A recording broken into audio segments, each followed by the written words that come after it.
Akhirnya Sayyidina Ali kasih. Pas Umar bangun, setelah mati kan bangun, setelah meninggal bangun. Munkar Nakir datang dengan perangai yang sangat garang.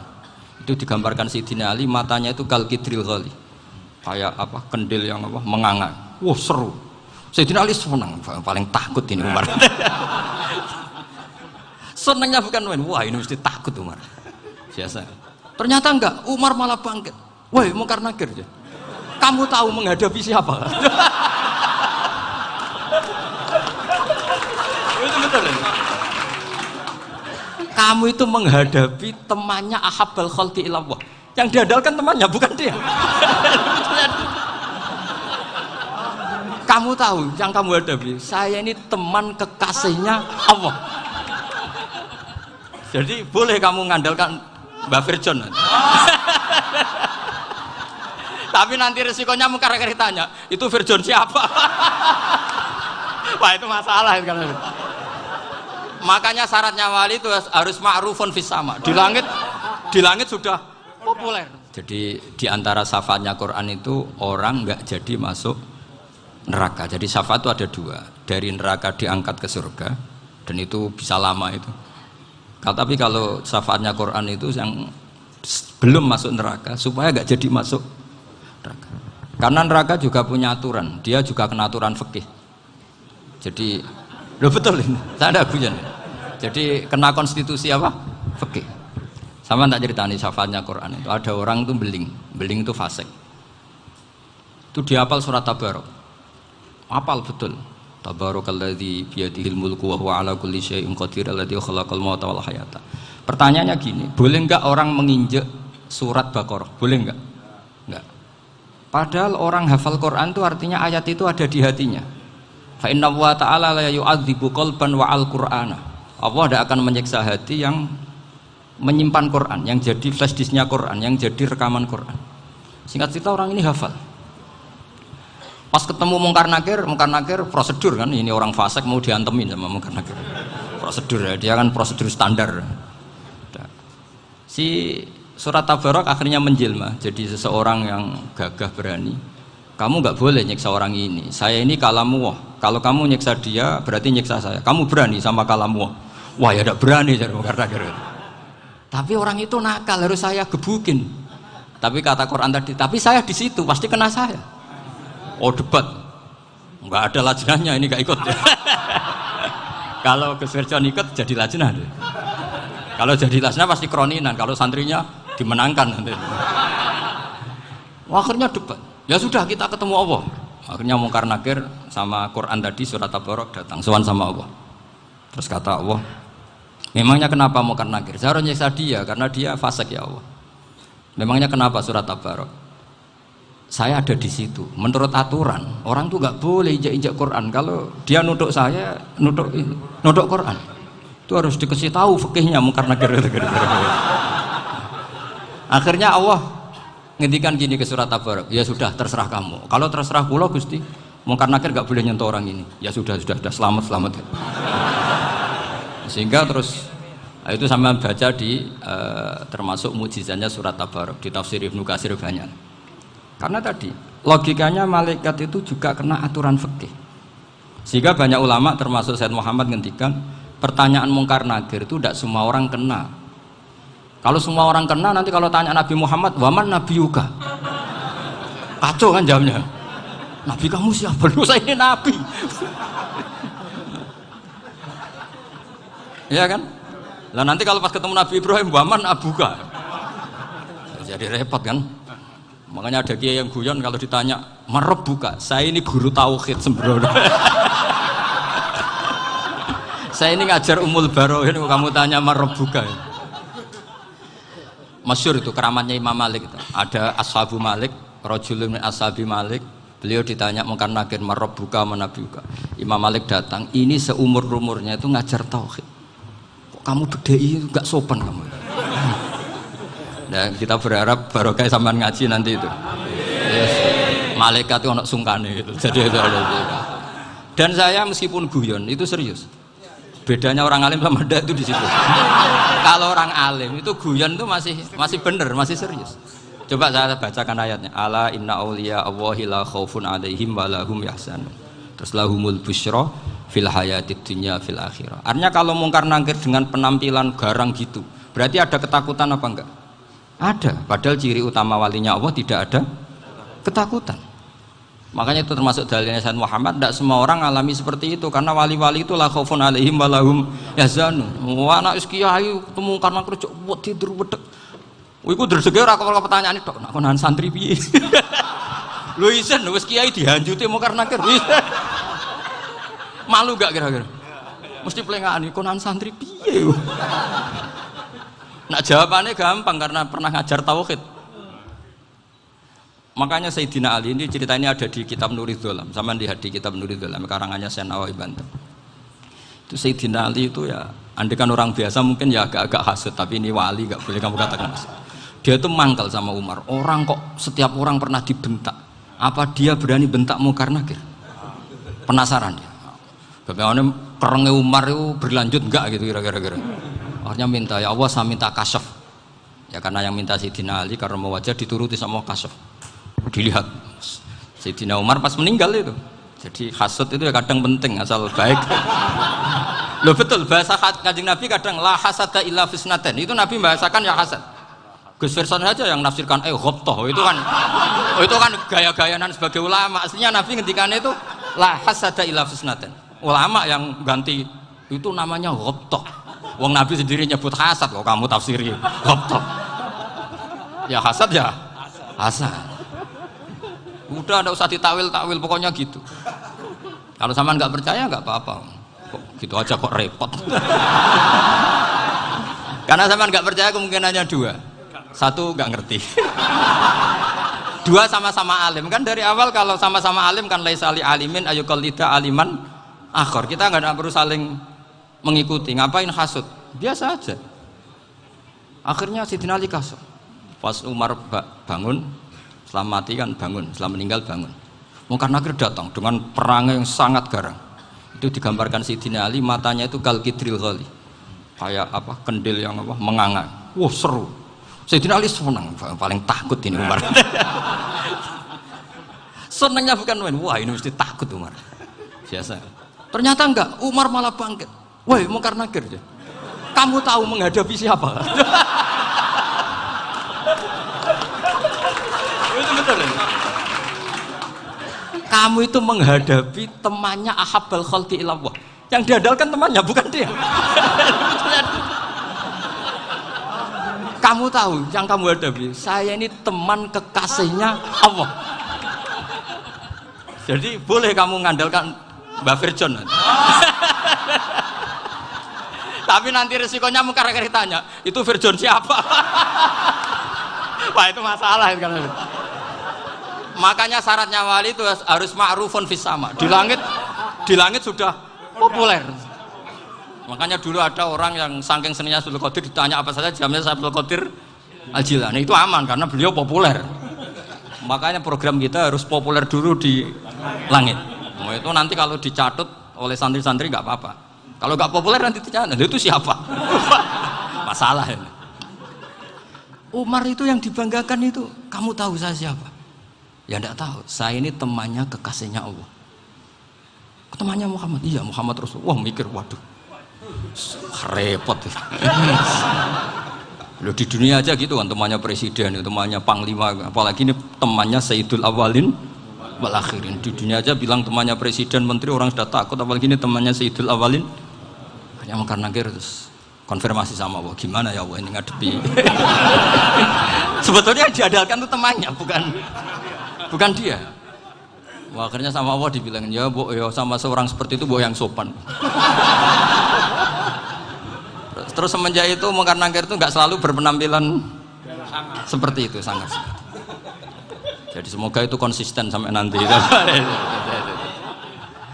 Jadi kamu kalau ingin nggak takut Munkar Nakir jadi wali dulu.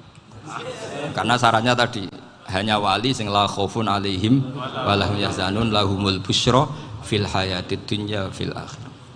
Jadi orang itu kalau ngaji itu harus khatam. Jangan semuanya kena pertanyaan. Dan kalau semuanya kena pertanyaan nanti repot. Kalau Nabi Muhammad ditanya waman Nabi juga. Nabimu siapa? Lu kan terus jadi aneh. Jadi makanya ngendikane Sayyid Muhammad semua ulama lah, enggak ada am kecuali ditaksis. Kecuali sifatnya Allah. Misalnya bikulli syai'in alim ya benar-benar bikulli syai'in. Tapi kalau am semuanya pasti ada taksis meskipun dalam muhawarah muhadasah biasa. Misalnya contoh gampang, istri kamu baru seneng kamu, mas nak pengen apa-apa itu lapor aku, gak apa-apa mas, mesti aku seneng sama lapor. Iku dia aku pengen wayo. Wah langsung jadi apa wae. Mesti apa wae maksudnya kecuali itu gitu. Padahal kalau ngomong mas sampean ingin apa saja tak dukung. Sampean bilang kepengin iku wayo. Kira-kira disetujui apa enggak? Sama seperti kita kalau punya teman akrab, wah senang omahku gak apa-apa, anggap ya omahmu dewe, terus mlebu-mlebu kamar. Jadi tidak ada am kecuali ditaksis. Artinya kalau ada cerita bahwa orang mati pasti ngalami ditanya mungkar nangkir, itu pasti ada am yang ditaksis. Itu pasti gak dialami para anbiya, para auliya. Karena ciri utama wali itu la khaufun alaihim walahum yahzanun. Kemudian saya yang mau cerita ya supaya sampean bisa menghadapi dunia global ini, tak bawa tafsir Munir termasuk tadi. Kenapa orang Islam Rasulullah SAW itu lebih senang kalau yang menang itu orang Nasrani Romawi ketimbang yang menang itu orang Faris, dalam hal ini ateis. Karena orang ateis itu lebih ngeri. Sebetulnya beberapa penemuan sains terutama di ilmu medis itu orang Amerika, kayak cloning. Tapi orang Amerika itu masih dilarang oleh gereja untuk mengaplikasi, karena nanti bayi cloning itu dipakai suku cadang. Di Amerika masih ditentang oleh fatwa-fatwa agama baik Islam maupun Kristen. Tapi di Cina itu dipraktekkan karena nggak ada halangan agama. Di Cina itu biasa ada kondom diolah lagi jadi alat-alat aksesoris. Di Amerika tidak ada karena masih ada agama, masih ada larangan. Sehingga orang Islam itu lebih takut kalau yang menang itu Persia, karena terus cara berpikir ternyata Tuhan itu tidak ada, langit nggak ada perannya. Jadi ketika yang menang Nasrani masih berpikir itu pertolongan Tuhan, meskipun mungkin cara mengatakan Tuhan beda dengan kita. Tapi ada satu kesamaan bahwa kekuatan samawi itu ada. Nah, itu disebut ghulibatir rum fi adnal ardi wa hum min ba'di ghalabihim saghlibun. Di sini diterangkan oleh Syekh Nawawi supaya kamu tidak salah paham. Sebetulnya kamu katakan misalnya wah itu paham liberal, sebenarnya saya tidak tersiksa. Cuma takut yang mengatakan seperti itu cek goblokir atau ngaji gitu. Itu aja masalah saya. Ini saya baca ini karangannya Syekh Nawawi karena tadi kata Mbah Firjon ngaji itu harus sama orang yang bersanad. Saya ini kalah sama beliau itu berkali-kali. Secara nasab saya harus manggil Mbah. Secara silsilah ilmu saya juga kalah lagi. Saya sering disewani sama cucu-cucu Syekhona Khalil. Kiai Siddiq itu termasuk murid dekat beliau Syekhona Khalil. Kalau itu berarti kan Gus Firjon, Ahmad, terus Mbah Siddiq. Mbah Siddiq ngaji Syekhona Khalil. Syekhona Khalil itu pernah ngaji langsung sama Sayyid Zaini Tahlan. Berarti beliau dari Sayyid Zaini Tahlan itu baru generasi kelima. Sementara saya itu sudah ke-7 atau ke-6. Saya, Mbah Mun, Mbah Karim misalnya, Mbah Hashim, Mbah Mahfud Termas, Sayyid Abi Bakar Sato yang ngarangnya Anatul Thalibin, baru Sayyid Zaini Tahlan. Berarti saya ke-7, kalah lagi. Tapi untuk jadi wali biasanya cepat saya. Karena syaratnya jadi mbah itu ngalah demi putu. Jadi kalau beliau ngotot, saya dulu Gusti, saya mbahnya. Wah itu mbah yang nggak baik. Pasti jatahnya dikasihkan apa? Cucunya dulu. Makanya Abdul Muthalib itu orang yang dapat wangsit, tapi yang jadi nabi itu cucunya. Jadi dalil saya banyak. Sebenarnya Abdul Muthalib itu sudah sering dapat wangsit. Karena saya bahasakan wahyu, nabi yang protes, enggak nabi kok dapat wahyu. Tapi sebetulnya Abdul Muthalib itu masyhur. Kalimat-kalimatnya menunjukkan bahwa beliau itu sudah dapat wahyu kalau nanti cucunya itu jadi apa? Nabi. Makanya senangnya bukan main Abdul Muthalib sama Rasulullah. Putu seneng, mbah seneng putu. Jadi mungkin, jadi sampean enggak usah protes loh. Yang jadi wali kok cucunya. Dulu betul. Dulu Mbah Hamid Pasuruan itu kalau Mbah Ahmad Siddiq ke sana, Mbah Hamid Pasuruan kalau manggil Mbah Ahmad Siddiq itu paman. Tapi pamannya minta ijazah ke ponakan. Apa ya gara-gara itu memang. Kalau itu masih berlaku apa? Ngalah tadi. Kayaknya masih apa? Hawane masih. Karena melihat tren-tren langit masih gitu kayaknya masih. Masih itu. Ya, tapi mbahnya tetap dapat jatah, tenang saja nanti. Tapi memang sebaiknya mbah itu legowo. Rasulullah Muhammad SAW itu terkenal min dzurriyyati Ibrahim. Tapi kata Rasulullah, ana dakwatu Ibrahim wa bisyaratu Isa. Aku nganti ngene iki barokah dongane Nabi siapa? Ibrahim. Jadi dongane Nabi Ibrahim nggih tiba teng putu. Jadi banyak bukti bahwa jatuhnya ke putu gitu. Tadi saya di kamar sama beliau berduaan. Nih Mbah sing dadi wali dhisik ndi? Aku wae Mbah. Cocokan tadi. Nah, kenapa saya akhir-akhir ini gulirkan daftar wali? Kenapa? Saya ini resah ya, orang sudah ingin dicintai pejabat, dicintai tetangga, dicintai teman. Tapi kadang-kadang orang lupa lagi dicintai apa. Makanya saya meskipun guyon, tapi ini amdan, bukan sahwan. Supaya orang punya cita-cita lagi jadi wali, ingin dicintai Allah. Kita ini terlalu lama ingin dicintai makhluk. Mbok ya naik kelas sedikit lah. Ingin dicintai Allah Subhanahu wa Ta'ala. Meskipun saya guyon, tapi tadi guyon saya tuh lebih serius ketimbang serius Anda. Karena tak pikir tuh. Saya tuh kalau pergi itu seneng ngebis, bukan karena saya tidak punya mobil, tapi saya sering mau butuh itu supaya gak diganggu. Karena saya tuh harus punya waktu sendiri. Kalau ngebis kan ketemu orang gak kenal, tapi sekarang ya gak susah, banyak yang kenal. Dan susahnya lagi gak minta ijazah, minta foto. Aduh. Repot tuh. Mau dibenci itu umatnya Rasulullah SAW. Mau disetujui itu sanatnya mana? Kalau ketemu orang alim minta apa? Foto. Itu nggak ada sanatnya. Nggak tahu saya itu madzhab dari mana itu. Ya madzhab milenial yang jelas itu kan. Ini tak baca ya biar dapat. Karena ini kenangan saya sama Mbak Ahmad Siddiq. Saya masih ingat betul beliau ngisi kholnya Mbak Abdullah bin Umar, berarti abahnya Mbak Hamid.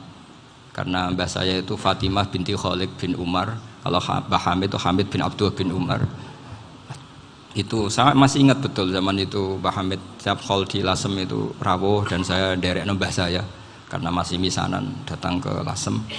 Itu beliau pas itu ngisi sama Mbah Mun. Mbah Mun masih muda, Ki Ahmad Siddiq sepuh senior.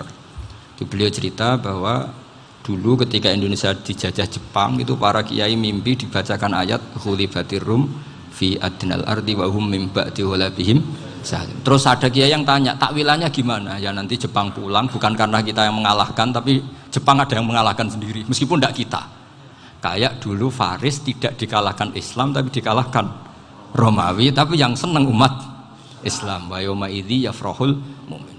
Itu luar biasa ulama-ulama kita. Delalah kejadiannya Indonesia seperti itu. Yaitu kita tidak mengalahkan Jepang, tapi Jepang pulang sendiri karena dikalahkan apa? Sekutu. Ya ini saya baca. Ini tidak usah dicek bacanya benar apa enggak. Sudah aman apa? Aman. Karena kalau saya salah itu ya sengaja. Artinya ya sengaja saja. Ya biasa maksudnya. Saya kemarin ngisi di Pondok Peloso, di Pondok Al Munawir Jogja. Salah itu ada dua. Ada salah yang memang benar-benar salah. Itu enggak apa-apa, bisa dimakfu. Karena mesti sangke wong goblok salah yang terus itu. Ada salah bawaan ilmu, itu repot tuh dadaninnya. Karena misalnya kita yang biasa belajar qiraah safah wayah sibuhu, mesti diulang lagi wayah sabuhu. Karena qiraahnya Imam Asim itu hasibah yah sabu bi fathis sin. Sementara kita kalau ngaji kitab kulino yah sibu.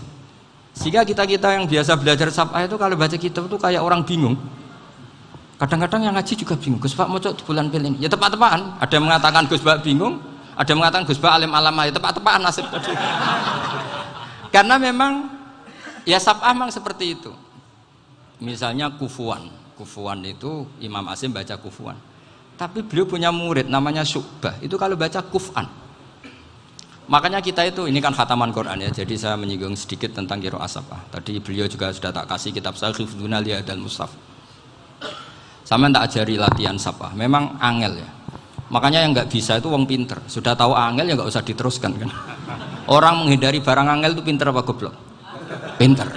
Berarti wong goblok pinter. Saya tuh makanya sama orang goblok tuh respect. Jadi orang alim tuh angel apa gampang? Angel. Menghindari barang angel pinter apa goblok? Loh, orang menghindari barang angel pinter apa goblok? Pinter. Berarti wong goblok pinter. Jadi saya sama orang-orang goblok itu respect. Sudah tahu jadi orang alim angel ya, barang angel ya harus dihindari. Makanya saya ini insya Allah umatnya Nabi yang termasuk yang terbaik. Amin. Karena mencintai umatnya Nabi termasuk yang goblok. Wah, itu tidak gampang itu.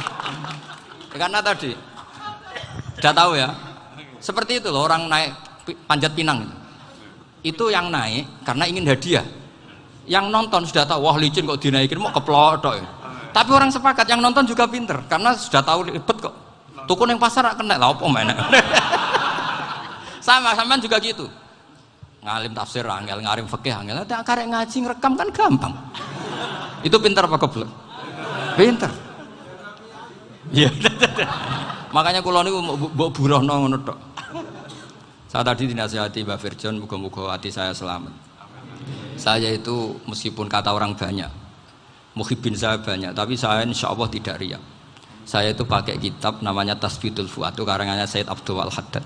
Ketika beliau punya muhibbin banyak ditanya, bagaimana ya Habib Anda menjaga hati Anda? Jamnya Said Abdul Al-Haddad itu unik. Innama azzamu Allah. Mereka itu sebenarnya menghormati Allah.